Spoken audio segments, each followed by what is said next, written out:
മാനത്തക്കൊട്ടാരം സീരിയലിൻ്റെ latest episode റിവ്യൂയിലേക്ക് എല്ലാവർക്കും സ്വാഗതം. അങ്ങനെ കേക്കൊക്കെ മുറിച്ച് കഴിഞ്ഞ് ഭക്ഷണം എല്ലാവരോട് ഓർഡർ ചെയ്യാൻ പറയുവാണ്. അവിടുത്തെ മാനേജർ വന്ന് മെനു കാർഡൊക്കെ കൊടുക്കുന്നുണ്ട്. അന്നേരം മാധവൻ പറയണേ, എനിക്ക് നെയ് റോസ്റ്റ് മതി, അങ്ങനെയാണെങ്കിൽ എല്ലാവർക്കും നെയ് റോസ്റ്റ് തന്നെ എടുത്താൽ പോരെ എന്ന് ചന്ദ്രിക ചോദിക്കുവാണ്. ആ സമയം ഹരിത പറയണേ, അത് പറ്റില്ല, എനിക്ക് ചിക്കൻ ടിക്ക വേണം. അന്നേരം അവിടുത്തെ മാനേജർ പറയണേ, ഇവിടെ നോൺ വെജിറ്റേറിയൻ ഐറ്റംസ് ഒന്നുമില്ല. ശേ, എന്തൊരു കഷ്ടോ, വെജിറ്റേറിയൻ മാത്രമേ ഉള്ളൂ. അങ്ങനെയാണെങ്കിൽ എനിക്കൊരു ഫ്രൂട്ട് സലാഡ് മാത്രം മതി. ഈ സമയം വസന്തേൻ്റെ മക്കൾ പറയണേ, ഞങ്ങൾക്ക് മസാല ദോശ മതി. അത് കേൾക്കുമ്പോൾ വസന്ത പറയണേ, മസാല ദോശയോ, ചുമ്മാതിരിക്കും. അതെ, ഗോപി മഞ്ചൂരിയൻ ഫ്രൈഡ് റൈസ് കൊടുത്തു. അന്നേരം വന്ദന പറയണേ, ബാക്കിയുള്ളവർക്കെല്ലാം മസാല ദോശ തന്നെ മതി. അങ്ങനെ പിന്നീട് അവരെല്ലാവരും കൂടി ഒന്നിച്ചിരുന്ന് ഭക്ഷണം കഴിക്കുന്നതാണ് കേട്ടോ കാണിക്കുന്നത്. ഈ സമയം വിനു അവരുടെ കൂടെ ഭക്ഷണം കഴിക്കാൻ വന്നിരിക്കുവാണ്. വിനു വന്നിരിക്കുന്നത് കാണുന്നതും പ്രകാശൻ വിനുവിനോട് എണീപ്പിച്ചു ഉടനെ, എണീക്കടാ, വേറെ വല്ലയിടത്തും പോയി മാറിയിരിക്കുന്നീ അങ്ങോട്ട്. അങ്ങനെ വിനു സങ്കടത്തോടെ അവിടെ നിന്ന് എഴുന്നേറ്റ് കുറച്ചപ്പുറത്തുള്ള ടേബിളിലേക്ക് മാറിയിരിക്കുവാണ്. വിനുവിനോട് അങ്ങനെയൊക്കെ പ്രകാശൻ ദേഷ്യത്തിൽ പെരുമാറിയപ്പോൾ മാധവനും ചന്ദ്രയോക്കും ഒക്കെ വല്ലാതെ സങ്കടമാകുവാണ് കേട്ടോ. ഈ സമയം വർഷ പറയണേ, വാ ചേച്ചി, നമുക്ക് അവിടെ പോയിരിക്കാം. അങ്ങനെ വർഷയും വന്ദനയും കൂടി വിനുവിൻ്റെ അരികിൽ പോയിരുന്ന് അവരൊന്നിച്ച് ഭക്ഷണം കഴിക്കുവാണ്. അങ്ങനെ അവർ വന്നത് കാണുമ്പോൾ വിനുവിന് ഒത്തിരി സന്തോഷമാകുവാണ് കേട്ടോ. ഈ സമയം അവിടുത്തെ മാനേജർ ബില്ലെടുക്കട്ടെ എന്ന് പറയുവാണ്. അന്നേരം മാധവൻ എടുത്തോണ്ട് വരാൻ പറയുവാണ് കേട്ടോ. അങ്ങനെ ബില്ല് കൊണ്ടുവന്ന് ടേബിളിൽ വെച്ചിരിക്കുവാണ് കേട്ടോ. അത് കാണുമ്പോൾ തന്നെ പ്രകാശനും മനോജും നൈസായിട്ട് അവിടെ നിന്ന് എസ്കേപ്പ് ചെയ്യുവാണ്. പ്രകാശൻ ഫോൺ വിളിച്ചിട്ട് കിട്ടുന്നില്ല എന്ന് പറഞ്ഞ് ടോയ്ലറ്റിൻ്റെ ഭാഗത്തേക്ക് പോകുവാണ് കേട്ടോ. പിന്നാലെ തന്നെ മനോജും കയ്യിൽ വല്ലാത്ത എണ്ണയാണ്, ഞാനൊന്ന് പോയി വാഷ് ചെയ്തിട്ട് വരാവേ എന്ന് പറഞ്ഞ് മനോജ് ടോയ്ലറ്റിലേക്ക് പോകുവാണ്. ഈ സമയം മാധവൻ തന്നെ ആ ബില്ലൊക്കെ പേ ചെയ്യുവാണ് കേട്ടോ. ടോയ്ലറ്റിലേക്ക് വന്ന മനോജ് പ്രകാശനോട് പറയണേ, അത് ശരി, ചേട്ടൻ നൈസായിട്ട് ആ സമയത്ത് എസ്കേപ്പ് ചെയ്തതാണല്ലേ. മനസ്സിലായി. ഞാനും അങ്ങനെ തന്നെ ഇങ്ങോട്ടേക്ക് വന്നത്, കൈ കഴുകണമെന്ന് പറഞ്ഞ് ഇങ്ങോട്ടേക്ക് അങ്ങ് നൈസായിട്ട് പോന്നു. അന്നേരം പ്രകാശം പറയണേ, അല്ലെങ്കിലും അമ്മയുടെ പിറന്നാളിന് കാശൊക്കെ ചിലവാക്കേണ്ടത് അച്ഛൻ തന്നെയല്ലേ. അങ്ങനെ അവർ ചിരിച്ചവിടെ സംസാരിച്ചുകൊണ്ട് നിൽക്കുമായിരിക്കും. ആ സമയം വർഷം അങ്ങോട്ടേക്ക് വരുവാ. അതെ, രണ്ടാളും ഇനി ഇവിടെ മാറി നിൽക്കേണ്ട കാര്യമില്ല, ബില്ലൊക്കെ അച്ഛൻ തന്നെ പേ ചെയ്തു, ഇനി അങ്ങോട്ടേക്ക് വരാം. അതേക്കുമ്പോൾ പ്രകാശം പറയണേ, അയ്യോ, ഞങ്ങൾ അങ്ങനെ മാറിക്കളഞ്ഞൊന്നുമല്ല, ഞാൻ പറഞ്ഞില്ലേ എനിക്കൊരു കോൾ അറ്റൻഡ് ചെയ്യാനുണ്ടായിരുന്നു. അന്നേരം മനോജും പറഞ്ഞേ, ഞാൻ കൈ കഴുകുമായിരുന്നു, എണ്ണമഴക്കാണെങ്കിൽ കയ്യിൽ നിന്ന് പോകുന്നില്ലെന്നേ.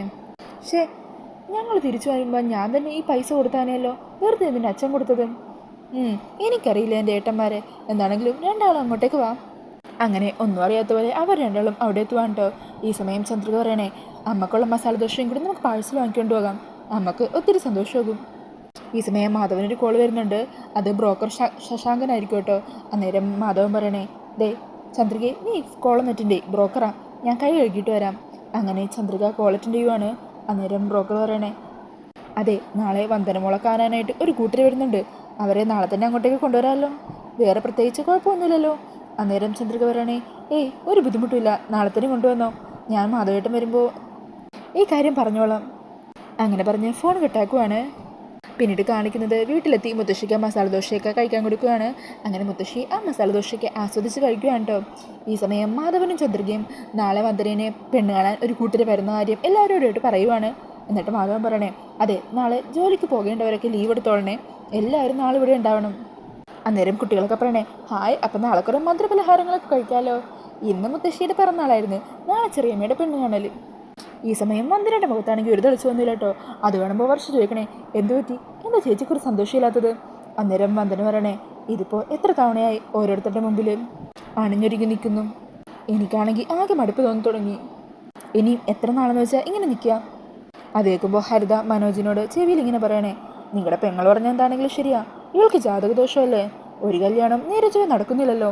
അന്നേരം മനോജ് പറയണേ, അതിന് കാരണക്കാരും നമ്മളും കൂടിയല്ലേ, ചേച്ചിയുടെ വിവാഹം കഴിയാതെ അതിനു മുമ്പ് ഞാൻ നിന്നെ താലികെട്ടി ഇങ്ങോട്ടേക്ക് കൊണ്ടുവന്നില്ലേ, ചിലപ്പോൾ അതിൻ്റെ കൂടി ദോഷം കാരണമായിരിക്കും ചേച്ചിയുടെ വിവാഹം ഇതുവരെ നടക്കാത്തത്. അന്നേരം ഹരിത മനോജിനോട് ദേഷ്യപ്പെടണേ, അതിന് ഞാൻ പറഞ്ഞു നിങ്ങളോട് എന്നെ കല്യാണം കഴിക്കാൻ, നിങ്ങളല്ലേ എൻ്റെ പിന്നാലെ നടന്ന് കല്യാണം കഴിക്കണം എന്ന് പറഞ്ഞ് നിർബന്ധിച്ച് കാലുപിടിച്ചത്, എന്നെക്കൊണ്ടൊന്നും ഓരോന്നും പറയിപ്പിക്കല്ലേ. അങ്ങനെ പറഞ്ഞ് ഹരിത അകത്തേക്ക് പോകുവാണ് കേട്ടോ. പിന്നാലെ മനോജും പോകുന്നുണ്ട്. പ്രകാശനും നാളത്തെ കാര്യം നാളെ നോക്കാം എന്ന് പറഞ്ഞ് റൂമിലേക്ക് പോകുവാണ്. ഈ സമയം മാധവൻ വന്ദനയോട് ചോദിക്കണേ, മോളെ, നീ നാളെ ലീവ് എടുക്കില്ലേ. അന്നേരം വന്ദന പറയണേ, ഞാൻ ലീവ് എടുക്കാതിരുന്നാലും അച്ഛനും അമ്മയെ സമ്മതിക്കില്ലല്ലോ, എന്താണെങ്കിലും കെട്ടിയൊരുങ്ങി അവരുടെ മുമ്പിൽ പോകേണ്ടി വരും, നിങ്ങളുടെയൊക്കെ ആഗ്രഹം പോലെ തന്നെ നടക്കട്ടെ.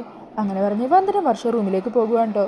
ഈ സമയം വസന്ത പറയണേ, എത്ര നാളുകൾക്ക് ശേഷം ഞാൻ എൻ്റെ ഭർത്താവിൻ്റെ വീട്ടിൽ നിന്ന് സ്വന്തം വീട്ടിലേക്ക് വന്നത്, ഒരിത്തിരി നേരം പോലും ചിരിച്ചു കളിച്ച് സന്തോഷിച്ച് സംസാരിക്കാൻ ഇവിടെ ആർക്കും താല്പര്യമില്ല. എല്ലാവർക്കും എല്ലാവരുടെയും സ്വന്തം കാര്യം മതിയല്ലോ. ഈ സമയം മാധവൻ പറയണേ, ദേ വസന്തേ, നീ നാളെ ഇവിടെ പെണ്ണ് കാണാൻ ആൾക്കാർ വരുമ്പോൾ വെറുതെ ചുമ്മാ മൂത്തേച്ച് ചമഞ്ഞ് കാര്യങ്ങൾ വഷളാക്കരുത്. ആ ഒരു അഭ്യർത്ഥന മാത്രമേ എനിക്ക് നിന്നോടുള്ളൂ. അങ്ങനെ പറഞ്ഞ് മാധവനകത്തേക്ക് പോകുവാണ്. ഈ സമയം വസന്ത കരഞ്ഞുകൊണ്ട് പറയണേ, അല്ലെങ്കിലും എന്നെ മനസ്സിലാക്കാൻ ആരുമില്ല. ഇത് കണ്ടില്ലേ, എൻ്റെ കെട്ടുനാലി പൊട്ടിപ്പോയിട്ട് ഈ പിന്നെ വെച്ചാണ് ഞാൻ കൊളുത്തിയിട്ടിരിക്കുന്നത്. ഇതൊന്ന് പുതുക്കി തരാൻ എൻ്റെ ഭർത്താവിനോട് പറഞ്ഞപ്പോൾ അങ്ങേരെ കൊണ്ടൊന്നും പറ്റില്ലെന്ന് പറഞ്ഞു. എന്ത് ചെയ്യാനാ, എൻ്റെ വിധി. ഇതേക്കുന്ന വസന്തേൻ്റെ മകള് ഇന്നലെ വീട്ടിൽ നടന്ന സംഭവം ഇങ്ങനെ ഓർക്കുവാണ് കേട്ടോ. വസന്ത താലിമാല പൊട്ടിപ്പോയ കാരണം അതിൽ പിന്നെ ഊത്തി അഡ്ജസ്റ്റ് ചെയ്യുമായിരിക്കും. അത് കണ്ടുകൊണ്ട് അങ്ങോട്ടേക്ക് വരുന്ന വസന്തേൻ്റെ ഭർത്താവ് ചോദിക്കണേ, നീ ഇതെന്താ കാണിക്കുന്നത്? മാല പൊട്ടിയെങ്കിൽ നാളെ ടൗണിൽ പോകുമ്പോൾ ഞാനിത് കൊണ്ടുപോയി അവിടുത്തെ കടയിൽ കൊണ്ടുപോയി ശരിയാക്കി കൊണ്ടുവരാം. ഭാര്യയുടെ താലി സംരക്ഷിക്കേണ്ടത് ഭർത്താവിൻ്റെ കടമയല്ലേ? അന്നേരം വസന്ത പറയണേ, അതിൻ്റെ ഒന്നും ആവശ്യമില്ല. എൻ്റെ താലി എന്നും പൊട്ടിപ്പോകാതെ കാത്തു രക്ഷിക്കേണ്ടത് എൻ്റെ വീട്ടുകാർ തന്നെയാണ്. ഇതെങ്ങനെ ശരിയാക്കണമെന്നേ എനിക്കറിയാം. അന്നേരം വസന്തേൻ്റെ ഭർത്താവ് പറയണേ, ഇതൊന്നും തീരെ ശരിയല്ല. വിവാഹം കഴിഞ്ഞിട്ടും സ്വന്തം അച്ഛനും അമ്മയും ബുദ്ധിമുട്ടിപ്പിക്കുന്നത് ശരിയായ കാര്യമൊന്നുമല്ല.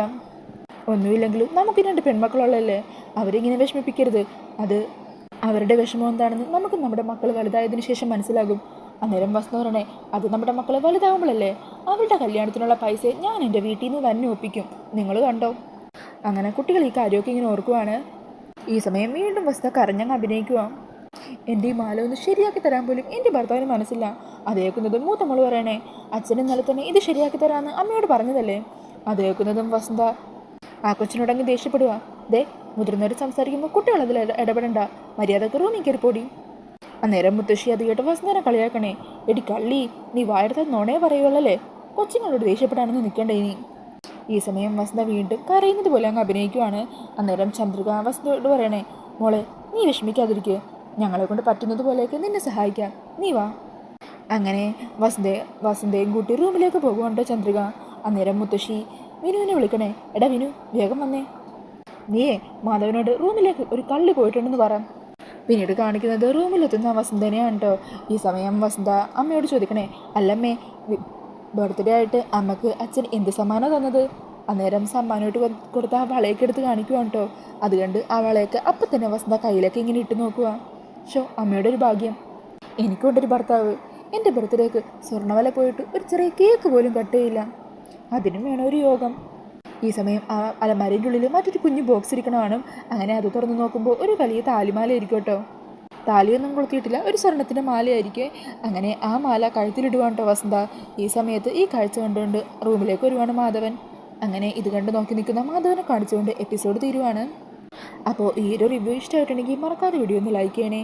കൂടുതൽ റിവ്യൂസിനായിട്ട് ഈ ചാനൽ ഒന്ന് സബ്സ്ക്രൈബ് ചെയ്തും കൂടി സപ്പോർട്ട് ചെയ്യണേ. താങ്ക്